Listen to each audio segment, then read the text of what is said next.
Բարի երեկո։ Փակ TV եթերում լուրերի հետքերով հաղորդումն է։ Մենք աշխատում ենք ամենօրյա ռեժիմով, որպեսզի մեր հեռուստադիտողը մշտապես լինի տեղեկացված եւ բաց չթողնի օրվա ամենակարևորն ու բացառիկը։ Ադրբեջանի քաղաքասարակության ներկայացուցիչները այցելել են Հայաստան։ Փետրվարի 13-ից 14-ը Հայաստանում խաղաղության կամուրջ նախաձեռնության շրջանակում կանցկացվի երկկողմ կլոր սեղան, որի ընթացքում կհանդիպեն Հայաստանի եւ Ադրբեջանի քաղաքասարակության ներկայացուցիչները։ Նշվում է, թե ադրբեջանական պատվիրակությունը Հայաստանը ժամանել ցամաքային սահմանի սահմանազատված եւ սահմանագծված հատվածով, անցնելով բոլոր համապատասխան ընթացակարգերը։ Քննարկումների ընթացքում հայկական եւ ադրբեջանական քաղաքասարակության ներկայացուցիչները կանդրադառնան օգոստոսի 8-ին Վաշինգտոնյան գագաթնաժողովում հաստատված խաղաղության օրակարգից բխող գործընթացներին։ Առանձին նիստեր կկենտրոնանան ձևավորվող տարածաշրջանային անվտանգության ճարտարապետության, խաղաղության օգուտների, երկու հասարակությունների միջև հարաբերությունների հաստատման հանրային ընկալումների, տնտեսական համագործակցության հեռանկարների, ինչպես նաեւ փոխըմբռնման եւ վստահության ամրապնդման գործում քաղաքասարակության դերի վրա։ Հիշեցնենք, որ նախորդին Ադրբեջանի քաղաքասարակության ներկայացուցիչները բաց նամակ էին հղել ԱՄՆ փոխնախագահ Ջեյ Დი Վենսին,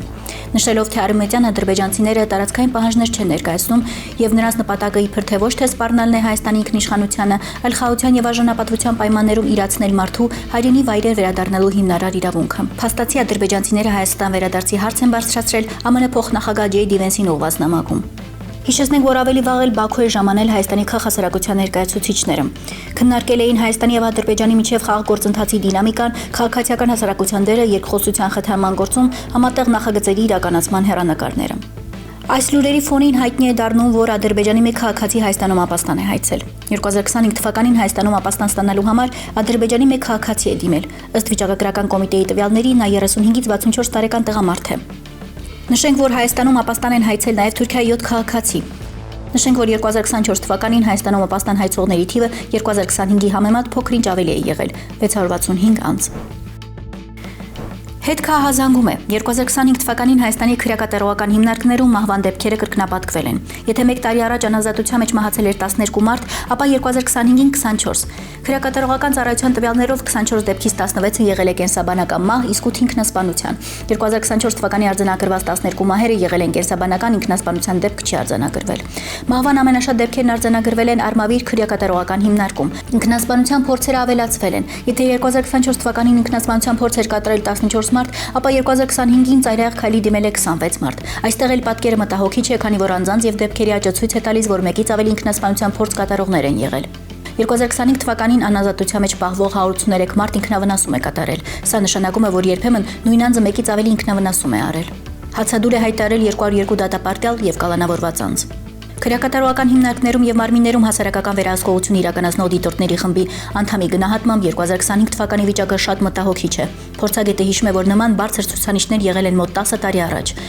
Քրեակատարողական հիմնարկներում պատշաճ աշխատանք չի կատարվում ինքնավնասում կատարած անձանց հետ, հասկանալու նրանց մտադրությունները եւ կանխելու ինքնասպանությունը։ Շատ կարեւոր է ռիսկի կառավարումը, ինչը փաստացի չի կատարվում։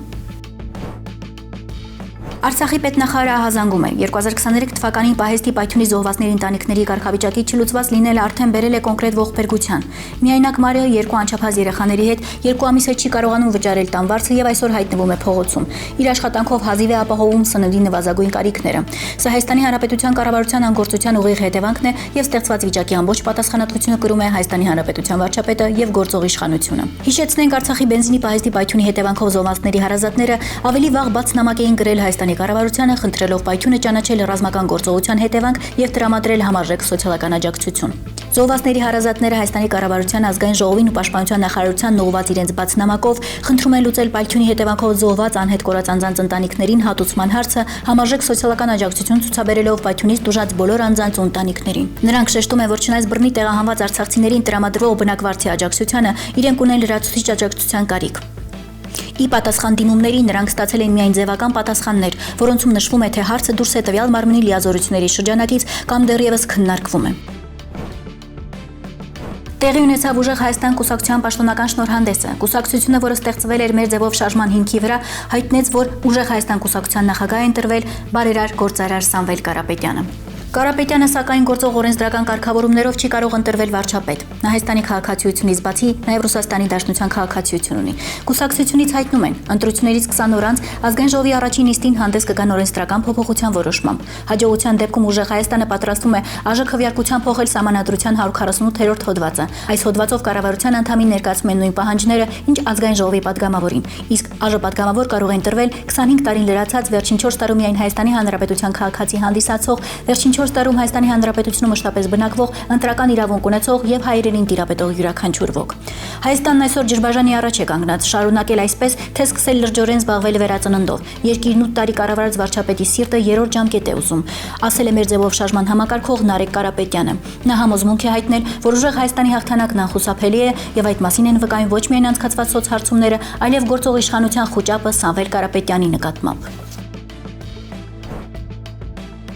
Բրյուսելում ընթացող UEFA-ի կոնգրեսի ժամանակ ներկաները հարգել են լեգենդար խորհրդահայ ֆուտբոլիստ եւ մարզիչ օլիմպիական չեմպիոն Նիկիտա Սիմոնյանի հիշատակը։ UEFA-ի ներկայացուցիչները մեկ րոպե լռությամբ հարգանքի տուրք է մատուցել Սիմոնյանին եւ ֆուտբոլային եւս 4 գործիչների, ովքեր կյանքից հեռացել են կազմակերպության նախորդ կոնգրեսից ի վեր։ Հիշեցնենք, որ Նիկիտա Սիմոնյանը մահացել է 2025 թվականի նոյեմբերի 23-ին 99 տարեկան հասակում։ Նա Մոսկվայի Սպարտակի պատմության լավագույն ռմբարկուն է 160 գոլով։ Մահվանից հետո նոյեմբերի 24-ին Սիմոնյանի անունով է կոչվել Լուկոյլ արենայում գտնվող տրիբունան։ Սպարտակի կազմում նա դարձել է ԽՍՀՄ քարակի չեմպիոն եւ ԽՍՀՄ գավաթի կրկնակի հաղթող, իսկ ԽՍՀՄ հավաքականի հետ օլիմպիական չեմպիոն 1956 թվականին։ Մարզչական կարիերայում նա 2 անգամ հաղթել է ԽՍՀՄ առաջնությունում, կարմիր սպիտակներով եւ 3 անգամ հաղթել ԽՍՀՄ գավաթում։ Արարատի գլխավորությամբ Սիմոնյանը դարձել է ԽՍՀՄ չեմպիոն եւ գավաթակիր։